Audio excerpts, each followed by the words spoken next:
Welcome. நான் உங்க நீலிமா. நீங்க பாத்துட்டு இருக்கிறது சந்தூர் அழகிய ஸ்நேகிதி. இன்னைக்கு நம்ம நிகழ்ச்சியில வரப்போற 4 பகுதிகளுமே வித்தியாசமாவும் சுவாரஸ்யமாவும் இருக்க போகுதுங்க. டிலே பண்ணாம வாங்க நிகழ்ச்சிக்கு போலாம். அகல வந்து எப்படி அழகா பெயிண்ட் பண்ணி நம்ம விளக்கேற்றலான்ட்டு பார்க்க போறோம். லிப்ஸ் ட்ரைனஸை போக்குறதுக்கு வீட்டில் இருந்தபடியே சுலபமாக எப்படி சரி பண்ணிக்கலான்றது தான் நம்ம இன்னைக்கு பார்க்க போகிறோம். பிளவுசஸ்ல வித்தியாசமான மாடல்ஸ். இன்னைக்கு நம்ம பேச போற டாபிக் வந்து பெரும்பாலானோருக்கு பிடிக்காது. ஏன்னா அது வந்து அறிவுரை. இன்னைக்கு வீட்டுக்கலை பகுதியில் நம்ம பார்க்க போறது அகல் விளக்க எப்படி டெக்கரேட் பண்றதுன்னு. அதை பத்தி என்ன சொல்றாங்கன்னு பார்க்கலாம்.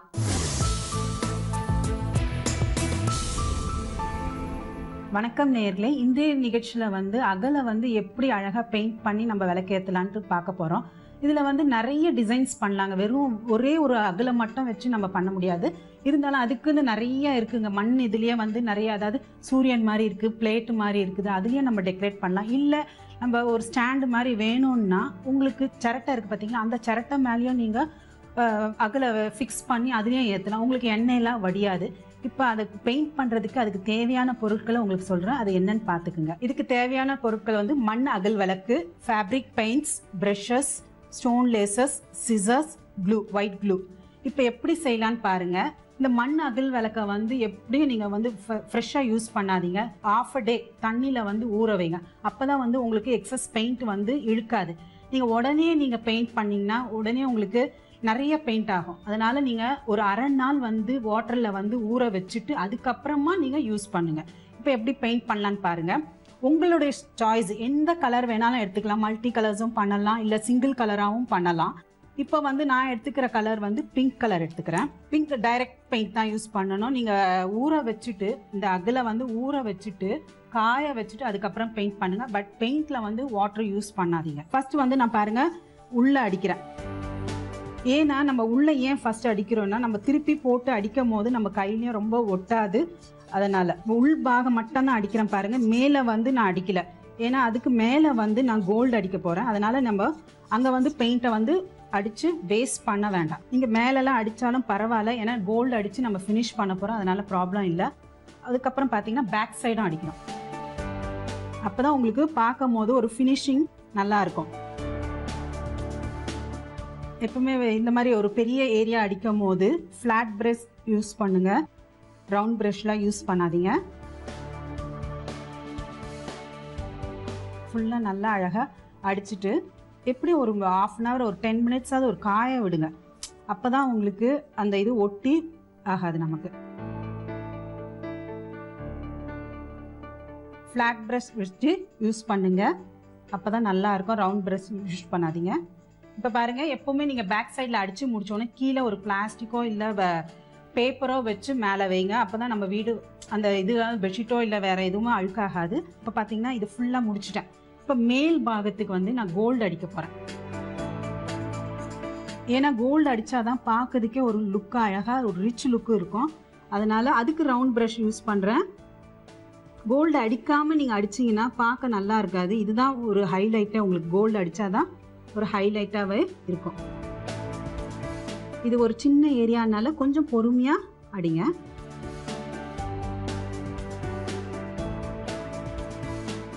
இப்போ இதை அடித்து முடித்த உடனே இப்போ வெறும் சிம்பிளாக இருக்குது. இன்னும் கொஞ்சம் டெக்கரேட் பண்ணோன்னா நம்மளோட இஷ்டம். நம்மள வந்து ஸ்டோன் இதுவும் லேஸும் ஒட்டலாம், அல்லது முத்துக்கள், அந்த மாதிரி நம்மளுடைய சாய்ஸ் தான். இப்போ நான் எடுத்துக்கிறது வந்து உங்களுக்கு ஸ்டோன் லேஸ். அதை வந்து எப்படி கட் பண்ணி ஒட்டுறேன்னு பாருங்கள். இதை வந்து நான் இப்போ வந்து ஒரு லேயராக தான் ஒட்ட போகிறேன்.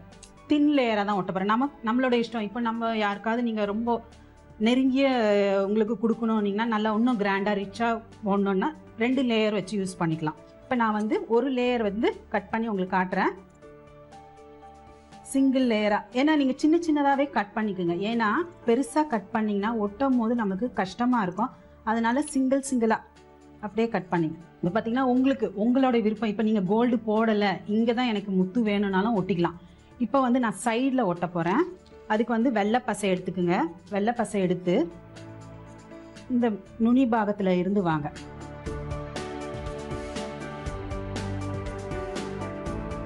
கொஞ்சம் வெள்ளை பசையை கொஞ்சம் நல்லா போடுங்க. போட்டுட்டு இப்போ நம்ம சிங்கிளாக வெட்டி வச்சுருக்கோம் பார்த்தீங்களா, அதை எடுத்து இதை அழகாக இப்படி ஒட்டணும்.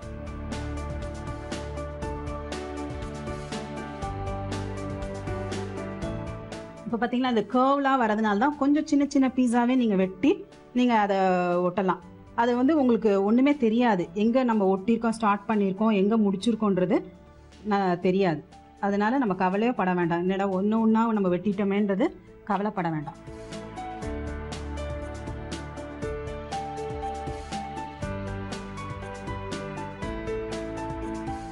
கொஞ்சம் வழுக்கி விடும், அதனால நம்ம கையில் பிடிச்சிட்டு செய்கிறது இஸ் பெட்டர்.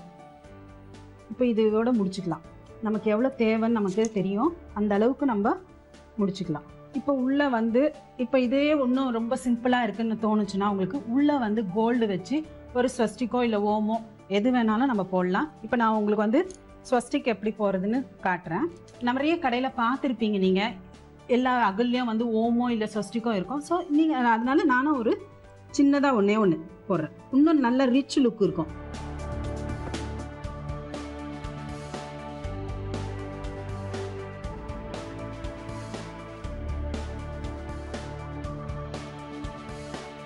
இப்போ பார்த்தீங்கன்னா அகல் எவ்வளோ அழகாக இருக்குன்னு தெரியுது உங்களுக்கு. இதில் வந்து நீங்கள் சப்போஸ் உங்களுக்கு எண்ணெய் ஊற்றி தான் ஏற்றணும்னு நினச்சிங்கன்னா எண்ணெய் ஊற்றியும் ஏற்றலாம். அதுக்கு வந்து நீங்கள் வந்து வார்னிஷ் அடிச்சிட்டிங்கன்னா லைஃப் லாங் இருக்கும். இல்லை எனக்கு எண்ணெய் ஊற்றி ஏற்ற வேண்டாம் அப்படி இல்லைன்னா நீங்கள் கேண்டிலை கூட யூஸ் பண்ணி நீங்கள் ஏற்றலாம். இதை வந்து பார்த்தீங்கன்னா இந்த சிரட்டையில் யூஸ் பண்ணியிருக்கேன். சிரட்டை வந்து பேஸாக வச்சு அதை அகலை மேலே வச்சுருக்கேன். ஏன்னா நம்ம கீழே வீட்டுக்கு வாசலில் நம்ம வச்சோம்னா அந்த அகலில் இருக்கிற எண்ணெய் வந்து கீழே படியும். ஸோ தட் அதனால நான் வந்து இந்த பேஸை வந்து இதை வச்சுருக்கேன். இது பார்த்தீங்கன்னா சன் மாதிரி இருக்கும். இதுவும் வந்து டெரக்கோட்டா தான். அந்த டெரக்கோட்டா மேலே ஒரு அகல் வச்சுருக்கேன். என்ன நேர்களே, உங்களுக்கு வந்து இப்போ இந்த அழகான அகல் வந்து எப்படி பெயிண்ட் அடித்து பார்த்து பிடிச்சிருக்கோம். உங்களுக்கு அடுத்த நிகழ்ச்சியில் உங்களை வேற ஒரு கிராஃப்டோட சந்திக்கிறேன். நன்றி, வணக்கம். என்னங்க அகல் விளக்க என்ன மாதிரி எல்லாம் பெயிண்ட் பண்ணலாம், அதை எப்படி டெக்கரேட் பண்ணலாம், அவங்க சொன்ன விஷயம் உங்களுக்கு ரொம்பவே பிடிச்சிருக்கும் நம்புறோம். வாங்க அடுத்த பகுதிக்கு போலாம். இன்னைக்கு அழகும் ஆரோக்கியமும் பகுதியில நம்ம பார்க்க போறது ட்ரை லிப்ஸ். அதை பத்தி இவங்க என்ன சொல்றாங்கன்னு பார்க்கலாம்.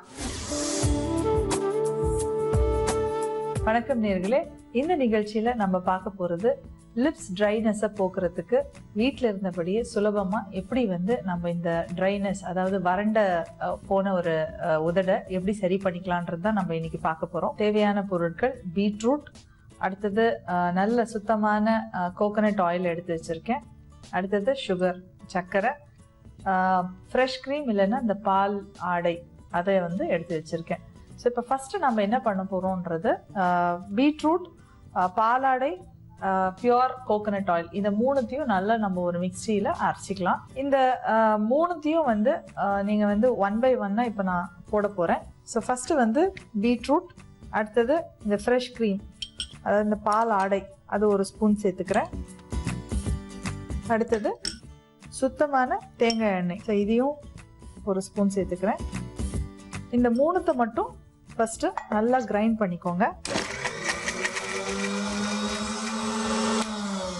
ஒரு 2 செகண்ட் கிரைண்ட் பண்ணாலே போகிறோம், உங்களுக்கு வந்து பீட்ரூட்டோட நல்ல ஒரு சாறு வந்துடும்.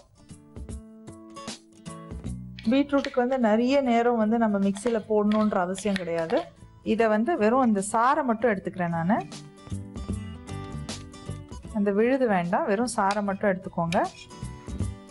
ஒரு பிங்கிஷாக வரும் நம்மளுக்கு. ஸோ ஃபஸ்ட்டு பீட்ரூட் எதுக்கு நான் சேர்க்குறேன்னா உங்களுக்கு வந்து நல்ல ஒரு நிறத்தையும் கொடுக்கும், லிப்ஸ் வந்து நல்ல நிறத்தையும் கொடுக்கும் பீட்ரூட்டு.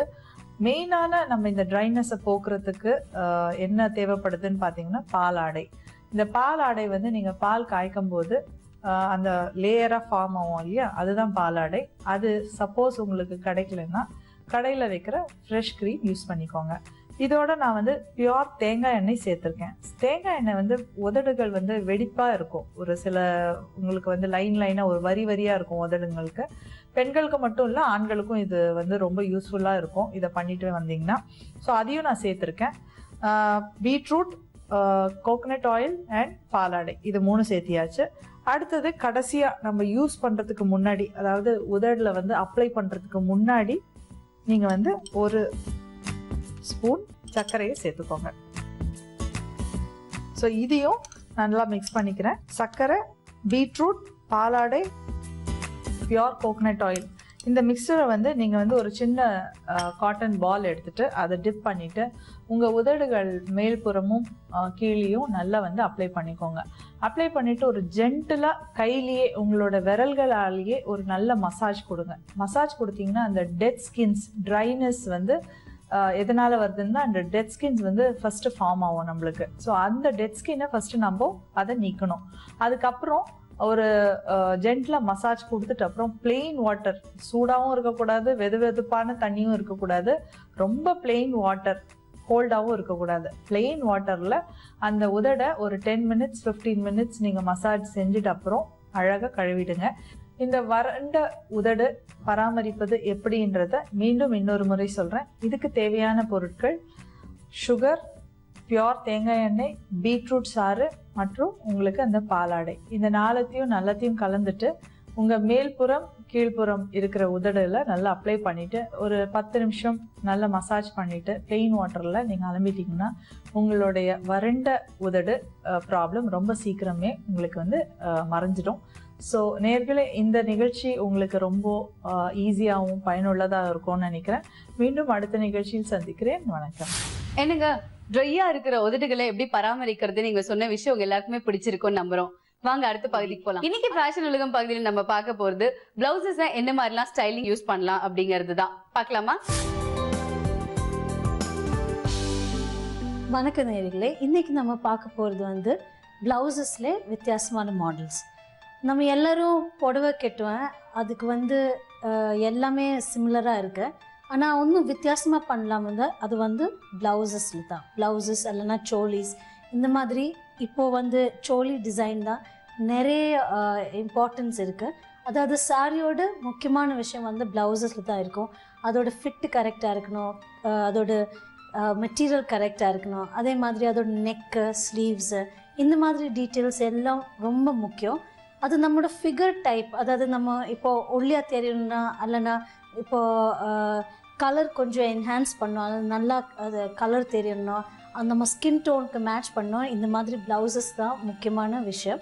அதனால் நம்ம இன்றைக்கி டிஃப்ரெண்ட் டைப்ஸ் ஆஃப் ப்ளவுசஸ் பார்க்குறேன். ஃபர்ஸ்ட் வந்து நம்ம எல்லாம் இந்த ஜார்ஜெட் சாரீஸ் யூஸ் பண்ணுவேன். இந்த ஜார்ஜெட் சாரீஸ் யூஸ்வலாக வந்து ரொம்ப லைட் வெயிட், அது வந்து சாஃப்ட் மெட்டீரியல் இருக்கும். ஜார்ஜெட் இல்லைன்னா ஷிஃபான் இல்லைன்னா லைட் வெயிட் சில்க் கூட ரொம்ப லைட் மெட்டீரியல் யூஸ் பண்ணியிருக்கோம், ரொம்ப திக் மெட்டீரியல் இல்லாமல். இந்த லைட் மெட்டீரியல் வந்து இப்போ குண்டாக இருக்கிற ஆளுங்க வந்து கொஞ்சம் ஸ்லிம்மாக தெரியும். நிறைய ஹெவி ஃபேப்ரிக், அதாவது பட்டு, நிறைய ஹெவி பட்டு அந்த மாதிரி யூஸ் பண்ணால் இன்னும் கொஞ்சம் குண்டாக தெரியும், வால்யூம் வந்து ஜாஸ்தியாக இருக்கும். அதனால் இந்த மாதிரி ஜார்ஜெட் மெட்டீரியல் அந்த மாதிரி மெட்டீரியல்ஸ் யூஸ் பண்ணால் கொஞ்சம் ஸ்லிம்மாக கூட தெரியும். இப்போது இந்த ப்ளவுஸ் வந்து ஒரு பீச் கலர் ப்ளவுஸு, இது ஜார்ஜெட் மெட்டீரியல்லே பண்ணியிருக்கோம். அப்போ சாரீ பிளெயினாக இருக்குது, அதனால் இந்த ப்ளவுஸில் மட்டும்தான் கொஞ்சம் டீட்டெயில் ஆட் பண்ணியிருக்கோம். இது பீச் கலரில் ப்ளவுஸ் யூஸ் பண்ணியிருக்கோம். இதில் வந்து ஒரு சில்வர் பைப்பிங், இந்த மாதிரி சில்வர் பைப்பிங் கொடுத்துருக்கோம். இப்போது இதோட மெயின் டீட்டெயில் அந்த சில்வர் பைப்பிங் தான். அதுக்கு அப்புறமா இந்த ஸ்லீவில் வந்து பஃப் ஸ்லீவ்ஸ் கொடுத்துருக்கோம். அதை நான் சொன்னேன், அந்த மெட்டீரியல் என்ன இருக்கோ அந்த மெட்டீரியலுக்கு அது என்ன அது மேட்ச் ஆகும், சூட் ஆகும், அந்த மாதிரி மெட்டீரியலுக்கு இந்த மாதிரி பஃப் ஸ்லீவ்ஸ் யூஸ் பண்ணிக்கலாம். பிகாஸ் பஃப் ஸ்லீவ்ஸ் வந்து அந்த சில்க்கு, அந்த திக் மெட்டீரியல் யூஸ் பண்ணால் அது கொஞ்சம் ஹெவியாக இருக்கும், அதே மாதிரி ரொம்ப அழகாக இருக்காது. ஆனால் இந்த ஜார்ஜஸில் இந்த பஃப் ஸ்லீவ்ஸ் பண்ணால் ரொம்ப சாஃப்டாகவும் இருக்கும், அதுக்கு லைனிங் இல்லாமல் பண்ணிடணும். அதே மாதிரி அந்த ஃபால் கூட ரொம்ப அழகாக இருக்கும். அதனால் இந்த ஜார்ஜெட் மெட்டீரியல் இப்போ ப்ளவுஸில் ஃபுல்லாக லைனிங் கொடுத்துருக்கோம், ரொம்ப அழகாக பண்ணியிருக்கோம். இது ஒரு 5 inches ஸ்லீவ்ஸ் லெங்க்த்து. அதில் இங்கே பார்த்தீங்கன்னா அந்த ஒரு பாக்ஸ் மாதிரி கொடுத்துருக்கு. இங்கே கூட பஃப் இல்லை, 2 சைட்லையுமே பஃப் கிடையாது. இந்த ஷோல்டரில் மட்டும், ஆம்ஹோல் ஷோல்டரில் மட்டும்தான் பஃப் கொடுத்துருக்கோம். கீழே வந்து பஃப் இல்லாமல் அது ஒரு சின்ன ப்ளீட்டாக யூஸ் பண்ணியிருக்கு. அப்போ இது நிறைய அப்படியே வால்யூமாக தெரியாது, அப்படியே ஒரு நல்ல ஃபால் கிடைக்கும் இந்த ஜார்ஜெட் பஃப் ஸ்லீவ் ப்ளவுசஸ். இப்போது இந்த ஜார்ஜெட் மெட்டீரியல் ப்ளவுஸ் பார்த்தோம், பஃப் ஸ்லீவ்ஸ் வச்சு பண்ண பார்த்தோம். அடுத்தது வந்து ஒரு வித்தியாசமான ஒரு ப்ளவுஸு. இது வந்து சில்கில் கூட பண்ணலாம், ஆனால் சாஃப்ட் சில்க் பண்ணால் கொஞ்சம் கூட நல்லாயிருக்கும். அது ரா சில்க் அந்த மாதிரி இருந்தால் ரொம்ப திக்னஸ் இருக்கும், அதனால் அதில் பண்ணாதுங்க. சாஃப்ட் சில்க், மைசூர் சில்க் அந்த மாதிரி மெட்டீரியல்ஸ் இது கண்டிப்பாக பண்ணலாம். இது வந்து ஒரு மாக் ரேக்லின் ஸ்லீவ், அதாவது இந்த நெக் வந்து இப்படி வருது. நீங்கள் பார்த்துருங்க, இங்கே ஒரு வி மாதிரி, இங்கே ஸ்கொயர் மாதிரி வந்துட்டு அப்புறமா வி. இது வந்து யூஸ்வலாக வந்து ஸ்வீட் ஹார்ட் நெக் சொல்லுவாங்க. இதில் இப்போது இந்த சில்கில் வந்து பின்டக்ஸ் போட்டிருக்கு, பின்டக்ஸ் கொடுத்துருக்கு, சின்ன பின்டெக்ஸ் வந்து டிஃப்ரெண்ட் சைஸஸ்க்கு கூட வரலாம்.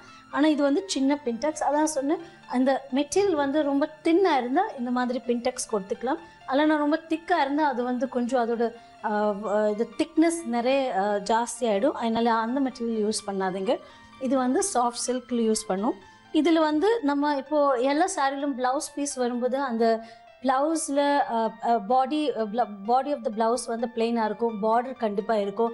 எப்போவுமே நம்ம அது வந்து ஸ்லீவ்ஸ் பார்டர் இல்லைன்னா பேக் பார்டர் அந்த மாதிரி கொடுத்துரும். அதோட கொஞ்சம் வித்தியாசமான ஸ்டைலில் யூஸ் பண்ணிக்கலாம். இதில் வந்து நம்ம இது பாருங்கள், இந்த பார்டர், அந்த பார்டர் கண்டிப்பாக இது யூஸ் பண்ணியிருக்கு. ஆனால் வந்து டிஃப்ரெண்ட் ஒரு ஸ்டைலில் யூஸ் பண்ணியிருக்கோம். இதில் வந்து அந்த ஷோல்டரில் யூஸ் பண்ணியிருக்கேன். ஷோல்டரு ஃப்ரண்ட் அண்ட் பேக்கில் கொடுத்துருக்கு இந்த ஏரியா. அதே மாதிரி ஸ்லீவ்ஸ் கொடுத்துருக்கோம். இது பேக் பார்த்தோன்னா வந்து இது ஸ்கொயர் ஷேப் வச்சுருக்கோம். அதே மாதிரி அந்த பார்டர் மெட்டீரியல் வந்து இங்கே கொடுத்துருக்கு. அதனால ஒரு ஸ்கொயர் ஷேப். இப்போ பாருங்கள், பேக் வந்து லோவாக இருக்குது, ஸ்கொயர் ஷேப்பில் இருக்கும். ஃப்ரண்ட்டு அந்த ஷோல்டர் அண்ட் ஸ்லீவ்ஸ்க்கு மட்டும் அந்த பார்டர் கொடுத்துருக்கோம். அடுத்து வந்தது இதே மாதிரி ஒரு பிளெயின் சில்க்ஸ், அதாவது ப்ளூஸ் பிளெயின் சில்க் மெட்டீரியல் அந்த மாதிரி இருந்தால் இந்த மாதிரி ப்ரோக்கேட் ப்ளவுஸ் யூஸ் பண்ணிக்கலாம். இது ரொம்ப சிம்பிள். ஆனால் இது வந்து அந்த ப்ரோக்கேட் வந்து கோல்டு அண்ட் ப்ளூ இருக்குது, அதனால் ரொம்ப ஒரு ப்ளசன்ட் ஃபீல் இருக்கும். அதே மாதிரி அந்த பார்டருக்கு பைப்பிங் கொடுத்துருக்கோம். நெக் வந்து ஃப்ரண்ட்டில் கொஞ்சம் ஹையாக இருக்குது, ஆனால் பேக் வந்து லோவாக நெக் பண்ணியிருக்கோம். இந்த ப்ரோக்கேட் ப்ளவுஸ் வந்து நிறைய சாரீஸ் கூட மேட்ச் பண்ணிக்கலாம். அதனால் இந்த மாதிரி ஒரு ப்ளவுஸ் வந்து நீங்கள் கண்டிப்பாக பண்ணி வச்சுக்கணும். பிகாஸ் இது வந்து நிறைய சாரீஸுக்கு யூஸ் பண்ணிக்கலாம். என்ன நேர்களே, இன்றைக்கி நம்ம 3 வித்தியாசமான ப்ளவுசஸ் பார்த்தோம், 3 வித்தியாசமான ஃபேப்ரிக்கு, அதே மாதிரி மாடலும் பார்த்தோம். இது உங்களுக்கு ரொம்ப பிடிச்சிருக்குன்னு நினைக்கிறேன். அடுத்த நிகழ்ச்சியில் இன்னொரு டிசைனர் வேரோடு சந்திக்கலாம். நன்றி, வணக்கம். என்னங்க, பிளவுசஸ் எந்த மாதிரி பேட்டர்ன்ஸ்ல எல்லாம் தைக்கலாம் அப்படின்னு நீங்க சொன்ன விஷயம் உங்க எல்லாருக்குமே ரொம்பவே பிடிச்சிருக்கும்னு நம்புறேன். வாங்க அடுத்த பகுதிக்கு போலாம். இன்னைக்கு புதுமை பெண் பகுதியில சுமதி ஸ்ரீனிவாஸ் நம்ம கிட்ட பேச போற விஷயம் அறிவுரை. நம்ம நிறைய பேருக்கு அட்வைஸ் பண்ணுவோம், இவங்க நமக்கு என்ன அட்வைஸ் பண்றாங்கன்னு பார்க்கலாம். வணக்கம் நேயர்களே, இன்னைக்கு நம்ம பேச போற டாபிக் வந்து பெரும்பாலானோருக்கு பிடிக்காது. ஏன்னா அது வந்து அறிவுரை. அறிவுரை வந்து அந்த காலத்துல பாத்தீங்கன்னா அறிவுரை என்பது வந்து ஒரு ஆர்டர், அதாவது ஒரு அதிகாரத்துடன் கூடிய ஒரு அறிவுரையா இருந்ததுனால ஏன் எதுக்குன்னு கேள்வி கேட்காமலேயே நாம் எல்லாரும் வந்து பெரியவங்க சொன்னதை நம்ம கேட்டுட்டு போயிட்டே இருந்தோம். ஸோ அங்கே வந்து அட்வைஸ் அறிவுரைன்றதுக்கே நிறைய இடமும் கிடையாது, எதுவும் கிடையாது. ஆனால் இன்னைக்கு இருக்கிற காலகட்டத்தில் நாம் என்ன சொல்றோம்னா எல்லாத்துக்குமே நம்ம வந்து ஏன் எதுக்கு, ஏன் நான் மாத்திரம் செய்யணும், ஏன் நீ செய்கிற, இதெல்லாம் வந்து காமனாக பார்த்தீங்கன்னா ஒரு 18, 19, 25 வயசில் இருக்கிறவங்க, ஒரு 40 வயசு இருக்கிறவங்க கேட்குற கேள்வி. அது அப்பாவாகட்டும், அம்மாவாகட்டும், ஆசிரியராகட்டும், யாராக இருந்தாலும் சரி. இன்றைக்கி 3 வயசு குழந்தைலேருந்து ஏன் நான் செய்யணும் அப்படின்னு கேட்குறாங்க. அதுக்கு நம்ம விளக்கம் கொடுத்தோம்னா அது வந்து அறிவுரைன்னு ஆயிடுது. அறிவுரை தான் இன்றைக்கி வந்து இலவசமாக கிடைக்கக்கூடியது. ஆனால் அந்த அறிவுரையுடைய முக்கியத்துவம் எதுக்காக குறையுதுன்னா, அனுபவம் தான் அறிவுரையாக மாறணுமே தவிர எனக்கு தெரிஞ்சது நான் புக்கில் படித்ததெல்லாம் அறிவுரையாக நான் வந்து கொடுக்க முடியாது. ஓகேங்களா? இந்த டிஃப்ரென்ஸ் நமக்கு தெரிஞ்சதுனாலே நாம் வந்து கண்டிப்பாக சரியான ஒரு அறிவுரையை நம்ம கொடுப்போம் அடுத்த ஜென்ரேஷனுக்கோ, நமக்கோ, நம்மளுடைய கொலீக்ஸுக்கோ, யாருக்காக இருந்தாலும் சரி. ஆனால் இன்னைக்கு என்ன ஆகுதுன்னா படிப்பறிவு, அதாவது படிப்பறிவுன்றது வந்து புக் நாலேஜ் அப்படின்னு பார்த்தீங்கன்னா இன்னைக்கு கம்ப்யூட்டரில் கூகுளில் போய் எல்லா விஷயத்தையுமே நம்ம வந்து தெரிஞ்சுக்கிறோம். அப்போ தெரிஞ்சுக்கும் போது நம்முடைய முன்னோர்களோ நம்முடைய பெரியோர்களோ வேறு யாராவது சொல்லும் போது அந்த அனுபவத்துக்கு நாம் எல்லாருமே முக்கியத்துவமே கொடுக்காம போயிடுறோம். அது வந்து எஸ்பெஷலி இந்த யங்கர் ஜென்ரேஷன் இதை நிறைய செய்கிறாங்க. இது முக்கியமாக வந்து வீட்டில் ஒருத்தருக்கு உடம்பு சரியில்லாமல் இருக்காங்க, அவர் குழந்தை டெலிவரி வந்திருக்காங்க. இந்த மாதிரி சமயத்தில் பார்த்தீங்கன்னா நம்மளுடைய பெரியோர்கள் வீட்டில் இருக்கிறவங்க எல்லாரும் என்ன சொல்லுவாங்கன்னா, இப்படி தான் பத்தியமாக இருக்கணும், அவர் இப்படி தான் இருக்கணும். ஜுரத்துக்குன்னு பார்த்தீங்கன்னா முதல்ல டாக்டர்கிட்ட போகிறதுக்கு முன்னாடியே அவங்க வந்து வீட்டில் வந்து சில பத்து போடுவாங்க. இதெல்லாம் வந்து காலமாக வந்து கற்றுக்கொண்டு வந்த நாட்டு மருந்து வீட்டினுடைய வழிமுறைகள், மருந்து வழிமுறைகள் இதெல்லாமே. ஆனால் இப்போ பார்த்தீங்கன்னா இம்மிடியட்டாக என்ன பண்ணுறாங்கன்னா, டக்குனு ஒரு கூகுளில் போடுறாங்க, ஜுரம் இருக்குது என்ன பண்ணலாம் அப்படின்னு கேட்குறாங்க. அதில் வந்து ஏதோ ஒரு மெஷர்மெண்ட்ஸோட ரெசிபீஸோட கரெக்டாக வருது, அதில் வந்து எப்படி பண்ணணும் அப்படின்றத. அதே மெஷர்மெண்ட்டோட பண்ணும்போது வந்து அது என்ன ஆகுதுன்னா சம்டைம்ஸ் அது வந்து தப்பான ஒரு இதுக்கு போயிடுது. அப்போ என்ன சொல்கிறாங்கன்னா, இந்த வழிமுறையே நமக்கு இருக்கக்கூடாது, நமக்கு தேவையில்லை அப்படின்னு நினைக்கிறாங்க. அப்போ ஒரு பக்கத்து வீட்டுக்காரரோ யாரோ ஒருத்தர் வந்து ஒரு அட்வைஸ் கொடுக்கும்போது அதை நம்ம வந்து கண்டிப்பாக அதை நம்ம வந்து முக்கியத்துவமே கொடுக்காம போயிடுறோம். அதே மாதிரி இன்னொன்று கூட, சமையல் எப்படி செய்யறதுன்னு கற்றுக்கிறது கூட பார்த்தீங்கன்னா நம்மளுடைய பெரியவர்கள் எல்லாம் பார்த்தீங்கன்னா அப்படியே கண்ணளவில் செய்வாங்க. இப்போல்லாம் அப்படி கிடையாது. 1 கிளாஸு, 1/2 கிளாஸு, 1 பிஞ்சு அப்படின்னு நம்ம மெஷர்மெண்ட்ஸோட போகிறோம். இந்த மாதிரி நம்ம போகும்போது என்ன ஆயிடுதுன்னா நம்மளுடைய அந்த ஒரு தியரிட்டிக்கல் அண்ட் ப்ராக்டிக்கல் அப்படின்னு 2 பக்கம் இருக்குது. அப்படி இருக்கும்போது அந்த தியரிட்டிக்கலை வச்சு நாம் போய் ஒரு கிளாஸ் எடுக்கிறதோ ஆர் அதை வந்து ஒரு அறிவுரை செய்யும் போது என்ன ஆயிடுதுன்னா நமக்கு அந்த அறிவுரைக்கு முக்கியத்துவம் கிடைப்பதில்லை.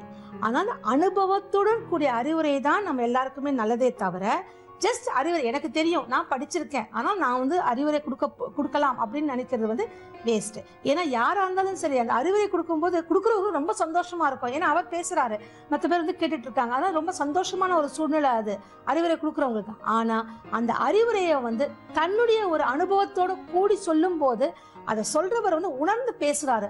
அதை உணர்ந்து பேசும்போது அது கேட்கிறவங்களுக்கு வந்து அது வந்து மனதில் போய் பதியுது. அதுதான் அறிவுரையுடைய முக்கியத்துவமே தவிர இல்லைன்னா அட்வைஸ்ன்னு கேட்டீங்கன்னா இன்னைக்கு ரோடுக்கு நம்ம வந்து எல்லாருமே அட்வைசிங் பேனல்னு போட்டுக்கலாம். அப்படி கிடையாது. இப்போ ஒரு பெரிய ஆர்கனைசேஷன் இருக்கு, அதில் அட்வைசரி பேனல் நம்ம போடுறோம்னா அது எதுக்காக அதை போடுறோம் அப்படின்னு கேட்டிங்கன்னா அவங்க வந்து அதெல்லாம் படித்து அனுபவித்து வாழ்க்கை முறையை கற்றுக்கொண்டு அதுக்கப்புறமா வந்து அறிவுரை வரும்போது அது நம்மளுடைய வாழ்க்கையோட இணைந்து செயல்படும் போது அந்த அறிவுரைக்கு ஒரு முக்கியத்துவம் கிடைக்குது. அப்படி இல்லாம நான் இந்த கான்வென்ட்ல படித்தேன், நான் இந்த காலேஜ்ல படித்தேன், நான் இப்படி படித்தேன் அப்படின்ற அந்த ஒரு படிப்பு மட்டுமே முக்கியத்துவமாக வச்சுக்கிட்டு பண்ணும்போது அந்த அறிவுரைக்கு மதிப்பு இருக்காது. அது கேட்குறவங்களுக்கும் போர் அடிக்கும், சொல்றவங்களுக்கும் வந்து ஒரு பீரியடுக்கு மேலே வந்து சலிச்சு போயிடும். நாம சொல்ற அறிவுரையை வந்து ரொம்ப அழகா ஆழமா சிந்திச்சு நம்ம சொல்லணும். அப்படி சொன்னோம்னா நமக்கும் நல்லது, கேட்குறவங்களுக்கும் நல்லது, எல்லாருக்குமே ஒரு நல்ல விஷயத்த சொல்லி கொடுத்தோன்ற திருப்தியும் நமக்கு இருக்கும். என்னங்க அறிவுரை அப்படிங்கிற விஷயத்தை நம்ம வாழ்க்கையில எந்த அளவுக்கு எடுத்துக்கலாம் அப்படின்னு சுமதி ஸ்ரீனிவாஸ் சொன்ன விஷயம் உங்க எல்லாருக்குமே ரொம்பவே பிடிச்சிருக்கும்னு நம்புறோம். நீங்களும் இந்த நிகழ்ச்சியில பங்கு பெறணும்னா ஸ்கிரீன்ல வர நம்பரை கான்டாக்ட் பண்ணுங்க. மீண்டும் இதே சந்தூர் அழகிய சிநேகிதி நிகழ்ச்சியில நான் உங்களை சந்திக்கிறேன். Until then, it's Nilima signing off.